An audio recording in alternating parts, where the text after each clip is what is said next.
Hello, everyone, and welcome to The Big Idea. The U.S. mission to ASEAN started this show because we know that Southeast Asia is filled with so many leaders, and they can inspire all of us, give us tips, help us to be better leaders. We want to hear from them. We want to learn from them. I'm your host, Jason Seymour. I'm the spokesperson for the U.S. mission to ASEAN, and I have the distinct pleasure today of talking to one of these leaders, and her name is Julienne Joven. Let's invite her to the show now. Hello, Julienne. Hi, Jason. Hello, everyone. Good afternoon or good evening. Welcome to the show. I'm so excited to talk to you. There's so much that we could talk to you about today. You went to the United States on a US government program. You are working on a couple of very exciting organizations, Fennel, and I hope I say this right, Hirayang Kabataan. I'm practicing my Tagalog. Got it. And you've also had contributions to CNN Philippines. There's just so much for us to talk about. But we're going to get started today on a topic that is of concern to many people, and it's one of which I've been ruminating the last few weeks, and that is COVID-19 and the global pandemic. But I want to talk to you today not about the public health aspect, but just the labor aspect. A lot of people are unemployed now, and when there's a lot of unemployment and that kind of chaos, it can lead to exploitation and a lot of shenanigans by employers, and everyone's concerned about that. So tell us, what kind of related problems have you observed in the Philippines or that you know about in Southeast Asia? And then let's talk, and then afterwards we'll talk about some of the things you're doing to address some of those problems. But what are you observing? Well, essentially, Jason, it's a really difficult time for many Filipinos, and I'm sure many people also around the world. With the arrival of the COVID-19 pandemic, actually unemployment rates have risen. So if I have my statistics correct, there are around 4.2 million Filipinos already who are unemployed right now because of what is happening right now. And you're right, it's very easy for a lot of exploitation to happen. On the news, we see a lot of people who have had to resort to other means to get livelihood. Sometimes you can find people begging on the street or moving jobs altogether, especially for our friends who have been in the hospitality industry and tourism industry. There's been a lot of changes, and it's very difficult. We see that some of our government officials really are trying their best to supply not just the vaccines, but also aid to our communities, to the people who have been hardest hit.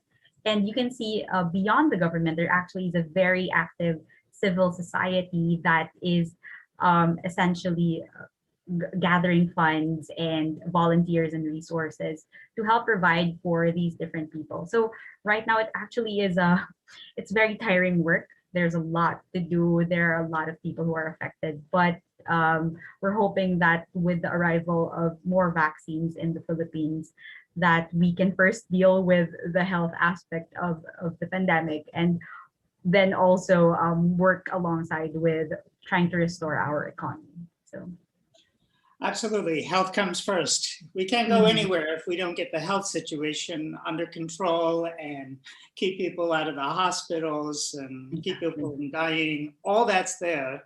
But for a lot of people, this reality of losing their jobs or being underemployed is a reality. And we've also seen people with limited skills and the inability to find work move into some of the vice industries. And by that, I mean drugs, sex work, some of these other industries that people would not have normally considered. So I know that your organization, so that's what's exciting when we have leaders such as yourself that are focusing on leadership skill development, giving people options, employment options. The employment will get better it will get better soon, thanks to the vaccine. So tell us a little bit about your two organizations and the type of opportunities that you're giving to people. So actually, you're correct. I'm trying to run two organizations. First, of course, is my full-time job, which is called Fennel, and we're a design agency for social causes. So interesting story, Jason, was that I actually started Fennel because of my experience in the United States as a member of YSEALI. So I wasn't able to share that with you. But what happened was, as I got exposed to a lot of young leaders from across Southeast Asia, I realized that there was so much more opportunities for me to explore. So I used to work in government, but I realized that there was this sector of people who were doing a lot of good. So essentially, we're looking at NGOs and foundations and essentially do-gooders. And we wanted to empower them. We wanted to give them more opportunities to expand their advocacies. And we do that through communication and design. So through Fennel, which we call a design agency for social causes, we use different design aspects, not just your visuals or creating collaterals, but also designing programs, designing tools, understanding what the situation is, the context is in the communities that we're trying to help before we introduce a design solution. And it's been a very wonderful journey so far. I have been very blessed to have been able to use creativity for a cause, which is one of my personal advocacies. So that's the main job that I'm trying to focus on. But the second organization that I'm trying to run is called Hirayang Kabataan. So for those who don't speak Tagalog, that essentially translates to Dreams of the Youth. And Hirayang Kabataan is an NGO that I built with some of my friends. And we are dreaming of a better Philippines for every Filipino as led by the youth. So in that organization, what we're trying to do is show other people, encourage young people to see that there are many opportunities for them to go beyond themselves and contribute to nation building. So whether that's pushing for local legislation or going beyond your school and participating in your hometown and pushing for projects for other young people, we help them through workshops and trainings that encourage them to pursue those kinds of paths for their communities and themselves. And with that organization, you mostly work with high school students. Am I understanding that correctly? Yes, we do work with a lot of high school students, but at the same time, we work with this group called Sangguniang Kabataan. So the Sangguniang Kabataan is a structure that's very unique to the Philippines. So in the Philippines, we actually have young people who are elected into office, and they are around 18, as young as 18 years old to 24 years old. And these young officials, we interact with them and engage them in projects to help them develop their full potential, to go beyond this thinking that, oh, I'm an elected official, I have to do the bare minimum of what it means to help young people in my community, but show them that there are a lot of creative ways for them to pursue projects that are not only cool, but are also really based on what the needs of their communities are. So we push a lot for consultations. So making sure that you're talking to the young people you're trying to serve, you're gathering data, you're understanding what the root of the problem is before you propose projects and solutions that you think will benefit your community. So that's really interesting. While you were speaking, I was remembering of myself as 18 to, in that 18 to 24-year-old range, well, even as an adolescent too. And I thought I knew everything. And of course, one of the paths to success is realizing how much we need to learn and then seeking out mentors and people that can give us the guidance to develop as a person. What's one of the tips that you find that many of the young people with whom you work need to know? What are some of the skills that you focus on most quickly to help them move along in their journey? Interestingly enough, we think at first it would be the technical skills, like how to make budgets, how to plan your resources, how to run a project. But we found through the work that we do is that a lot of these projects really have to first focus on the skill of listening. And this is both for my design agency and also for my NGO. We realized that a lot of people, not just young people, not just adolescents, even older people, um, oftentimes have this idea already of what an ideal situation or an ideal project would be. And they would go into creating that and pushing for that in the spaces that they work in. But oftentimes there's still this lack of trying to genuinely sit down and be part of the community and observe and just take in the knowledge that other people have. So sometimes when we're working with communities of, for example, fisher folk or farmers, people, a lot of people think that, oh, because I'm more educated and I have a college degree, et cetera, I know more and I know what the development program should look like. But when you actually put these people in the center of these spaces, right, and give them a seat at the table, you realize that they have their own expertise and a lot more that we can learn from. And they know these situations best. People who are embedded in the communities know their communities best. And so it's not a matter of giving a voice to the voiceless, because these people, they have their own voice. They just need a space that can elevate them, a platform where they can share what they know and what they're really good at. And so there, I think it's a lot of practice that's needed when it comes to listening properly to your communities. I love everything you just said. I Thank you. absolutely believe in that. Definitely listening skills, but there was another element in what you said, is that everyone has a story to tell. Yes. So it doesn't matter what someone's socioeconomic status is or their academic experiences. They have life experience. And so in that conversation, we can pick up tips. And especially if you're going to do development work, you need to know the community. I've spoken to many people, and that really is the key. You have to get to know that community that you want to help. You have to talk to different people at all levels in that community, and you need to learn. And then you can really start helping. Mm-hmm. Now you mentioned Fennel, and that was very interesting what you were saying about design work and helping do-gooders to create programs. And we need do-gooders. We need a lot of do-gooders.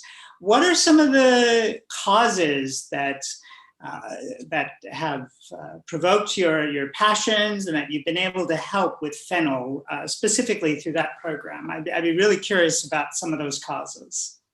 Actually, in Fennel, we're really very open to different kinds of advocacies. But also at the same time, we're in a way picky, because we want to make sure that the programs that we help or we support really are sincere in trying to exact change in their communities or for the people that they work with. And there's been a lot of different advocacies over the years that we've helped. So that we've had the privilege of being a part of. So there's agriculture and good governance. There's also mental health and the anti-drug abuse response. There's been education. There's been culture and the arts. So we've been very blessed to have been able to work with these different people. So one example of a project that I was really excited about was a project wherein we worked on agriculture. And so we were helping this group of farmers really transition from traditional farming to sustainable agriculture. And what our role there was, we created a toolkit that enabled them to do exercises or learn tips on how to take care of their farm. And of course, we didn't do this from our own heads. We actually consulted with a lot of agriculture experts on the ground and these different farmers, talking to their experiences. And it was so funny because when we were trying to practice and try out our prototype with the farmers, they were even correcting us to the level of the specific words that we were using in the toolkit. And they were like, "Oh, ma'am, that's not how we refer to worms in our province." And we're like, "Oh, that's very interesting. We will do the necessary edits." And it's a lot of just tools to help them really support the work that they do. So it's not a very prescriptive, you should do this, et cetera, but it's more of a hand-in-hand walking with communities journey. And so there were exercises also on how to monitor your hunger and poverty levels, essentially like how much you're now able to farm and how much you're now able to earn thanks to this transition. And so that was a very exciting project that we've done. And another would be we also I just pause you sure. for one moment. Speaking of listening and projects, I hope everyone in the audience is enjoying this conversation. I know I am, and I always have a bunch more questions. But we invite the audience, if you have any questions for Julienne, please put your questions in the comments and I will share them and we will respond to them. So I'm also curious, you talked about mental health. And I've been talking to a number of people also over the last few weeks who are doing all kinds of projects. We have very serious political situations occurring throughout Southeast Asia. As we talked earlier in the conversation, the impact of COVID and the pandemic, it's not just bodily physical health, but it's affecting people's labor and their mental health.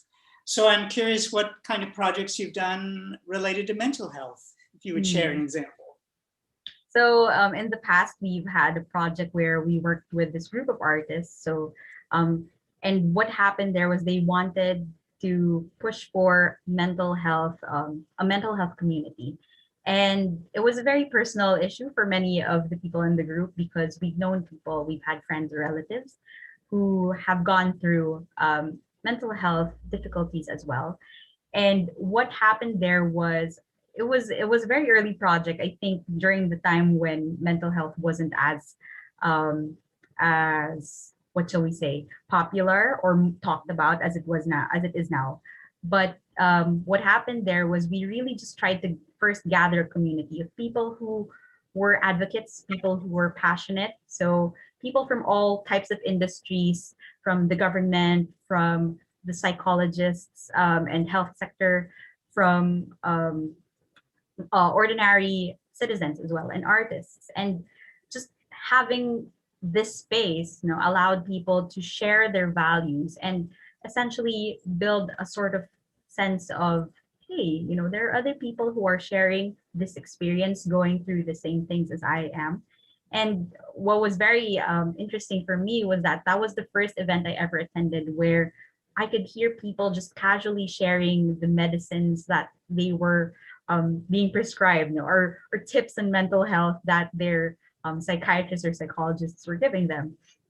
And it was a very freeing space to know that there are people who are supporting you from the government, from the health sector, from other young people as well who are going through these issues, and that there are resources that are available for you to essentially take care of. And right now in the pandemic, it's very difficult to get mental health help as well. A lot of people are stuck in isolation in their own homes, and therapy is not exactly a cheap service that a lot of people can afford. But there have been a lot of efforts by other young people, sometimes also my friends who are in the field of psychology or psychiatry, trying to generously volunteer their time and their expertise to set up these initiatives that different people can call or different people can ask support from. And it's something that is inspiring because you see that a lot of young people are looking for ways to continue to give despite the frustration of being in this pandemic. Everyone needs a support network. Sometimes Exactly. it's because someone's struggling with a mental health issue, and there's that kind of support. There's also professional support. And of course, the U.S. Mission to ASEAN has a program we're very proud of, a support network, which you're part of, which is YSEALI, which is the Young Southeast Asian Leadership Initiative. And we have lots of programs, as you know. You went on one of those programs to Yes. the United States, to Nebraska. Yes. And I would love to hear a little bit about your program in Nebraska. Please share a story with us. So I went to Nebraska on the YSEALI academic fellowship back in 2015. And it was such an interesting experience for me. It was such an enriching experience for me because, of course, it was my first time in the United States. I didn't know what to expect exactly. And being there in Nebraska, it was very, it was one of the essentially most memorable summers of my life.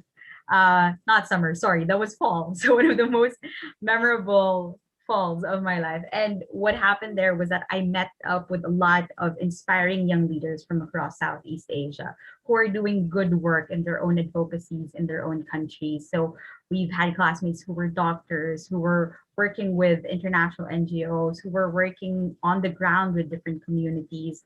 And what really surprised me, and in a good way, was that when we were in Nebraska, our host university, which was the University of Nebraska Omaha, really took care of us and made sure that they were attending to our needs, in the sense that they were exposing us to a lot of NGOs in the state, that they were exposing us to a lot of different centers that were taking care of young children, that were catering to the different religions that were existing in Nebraska. And we also had the opportunity to stay, have a homestay with different families in Nebraska, and just try to enjoy the life of being among corn and being among like young people also who are very, very excited to do a lot of good work, both in their state and outside. So it was a wonderful experience to learn from.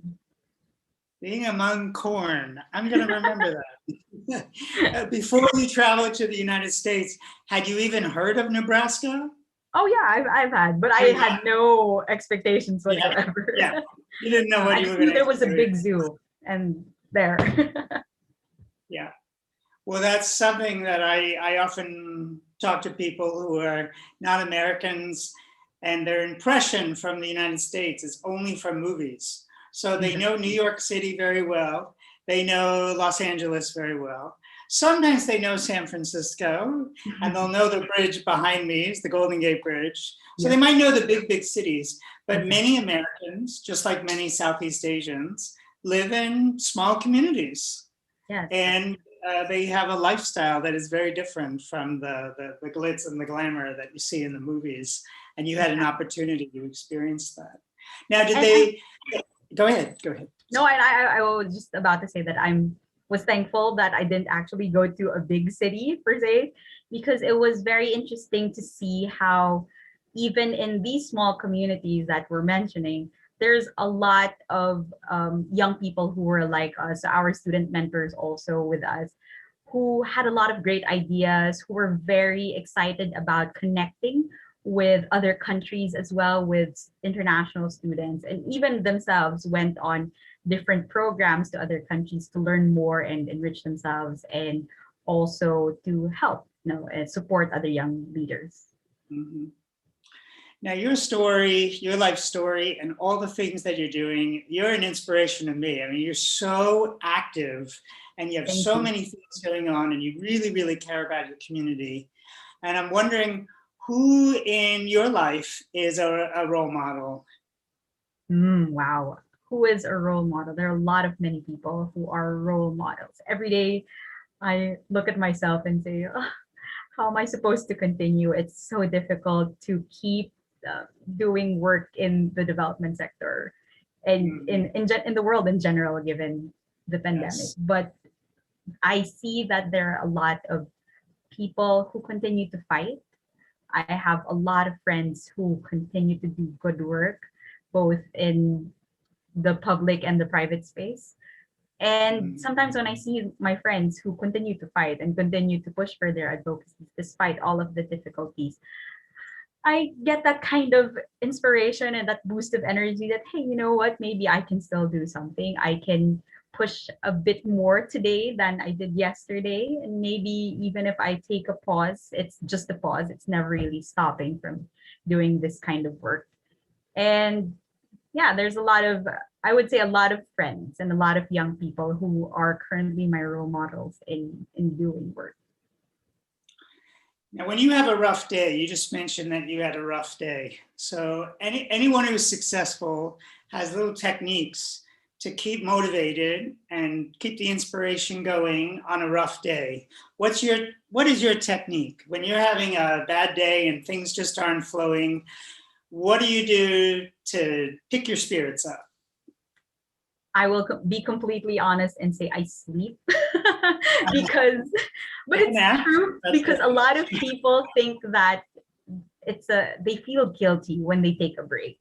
They feel that, oh, I should be working nonstop, or I'm not doing well enough because I'm not taking an overtime. And for me, especially seeing a lot of young leaders who are doing a lot of good work, they often forget to take care of themselves.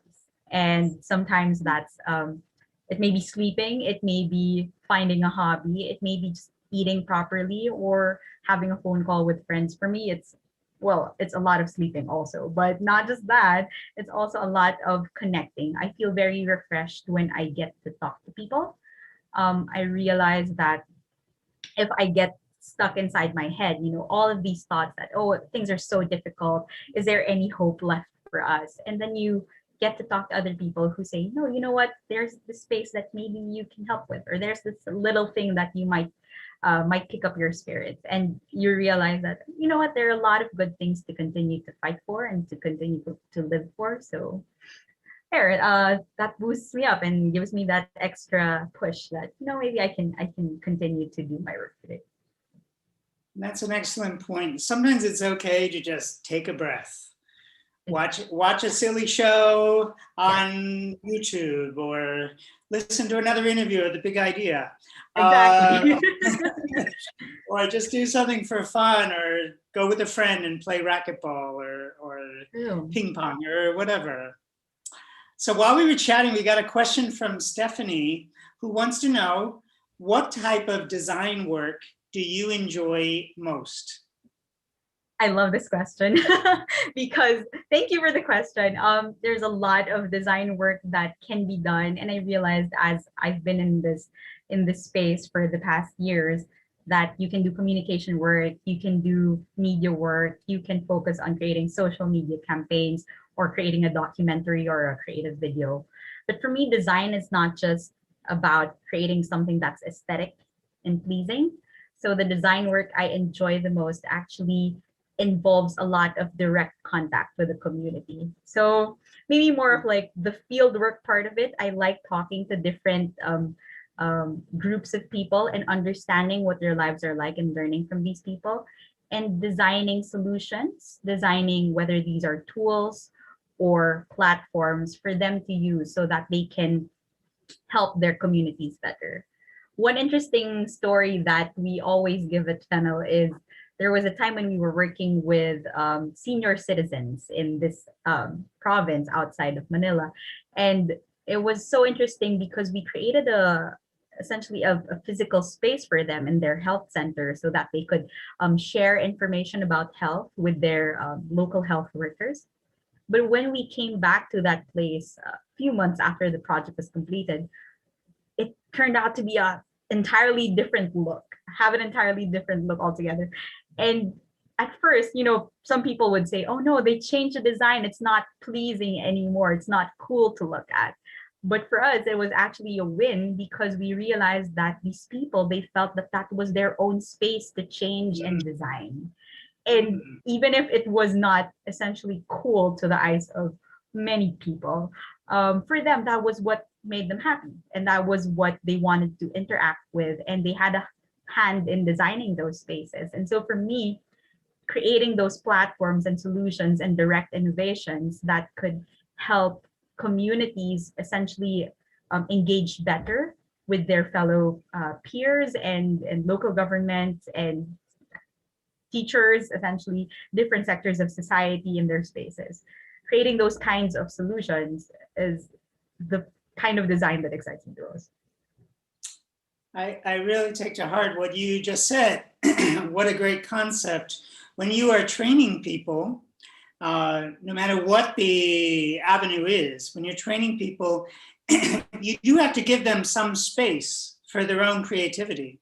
And it may not always go in the direction that you think it should go, but that's part of leadership, letting the team and the other people involved in the project contribute. And so it ends up being a collective concept rather than just you as the leader telling everyone what to do. So Exactly.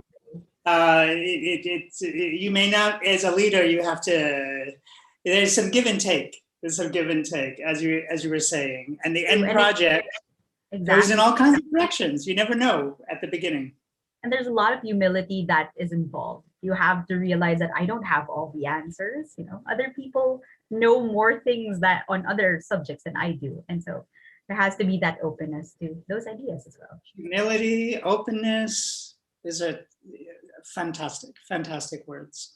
So I want to ask you a couple questions before we end, a couple fun questions. So if you were able to go back to the United States in 2020, the pandemic's passed, you could go to anywhere you want. Hopefully we don't have to wear masks anymore. What city would be on your list? Wow. The top city that comes to mind is Washington, D.C., but not because it's the capital, but because my sister is actually there. So I want to essentially check in with her, how she's doing. And very interesting space as well. I really miss the Smithsonian though. Like I wasn't able to finish all of the museums, so that's going to be on my list hopefully once the pandemic's over. So. Well, if you get to go, I hope you'll email me and I'll give you a couple of my favorite museums. I'll give you some tips because it's a great, great city. Sure, I'd love to hear your tips. I have actually been in Manila, but it's been a while. So if I were able to travel to the Philippines in 2022, where would you recommend, what is a place that you would recommend I visit? Wow, there are a lot of beautiful places in the Philippines. Easy opening for like people who are first-time visitors. We actually recommend Bohol a lot. We recommend Cebu, and we recommend Boracay and Palawan a lot. So because we realize a lot of tourists also want to experience what the tropical life is like. But there are a lot of other beautiful places across Luzon, Visayas, Mindanao. It depends on what kind of adventure you want to experience, Jason. So if you have specific tips, I'd message you. And so I've come to visit you and you say, oh, come join me at this restaurant. What food from the Philippines will you introduce me to that maybe I've never had before? Okay, so aside from like the staples, the Filipino cuisine, so we have sinigang, we have adobo, we have all of these beautiful dishes. Something that gets all of my international friends really surprised is when I make them try sampaguita ice cream. So it's ice cream made out of sampaguita flowers, and it's just really fragrant. It fills not just your taste buds, but also your sense of smell. And so it's a wonderful experience seeing my friends really appreciate that dish. Wow, you're making me hungry. Well, after the interview is over, but I've never heard of that. So I'm excited to look that up. True. So do you have any favorite US movies? Oh, wow. Just one of your favorite US movies. Oh, wow. My favorite movie is actually... Doesn't have to be favorite of all time, just one you really enjoy. Oh, I know my favorite of all time. It's called What Dreams May Come with Robin Williams. Oh, with Robin Williams. Uh-huh. Yeah. And funnily, like it isn't a big movie at all, but it made such an impact on me when I was a child because it was just so interesting exploring the concept of life and death and loving your family even beyond life. So I love that movie a lot. Beyond that, you're a designer, and that movie is inspired by many famous works of art, and they put their own spin on it. It's a very colorful movie that would inspire any artist. Absolutely, yes, I know that one. Wow. Well, I have had such a delight talking to you. You definitely inspire me. I want to go to the Philippines. I want to meet you in person and see some of your projects. I will welcome you and tour you once this is over. So. Thank you. And to the audience, we are going to include ways that one can contact Julienne, the websites for her organization, so you can learn more about her. What an inspiration to all of us. You just keep working. And I know that you have a lot of people working with you. It's not just about you, it's a full team effort. So I hope I get to meet your team members as well at some point. But Unfortunately, that just flew by. That was such a fun conversation. Thank you so much for joining us. And thank you, audience, for watching this interview. Had such a delightful time with Julienne. I look forward to corresponding with other people who have more questions for us. And if you in the audience have recommendations for people who we should interview, please send those to us as well. So thank you so much, audience. Until the next time. Thank you, everyone. Ramadan Mubarak to our Muslim brothers and sisters.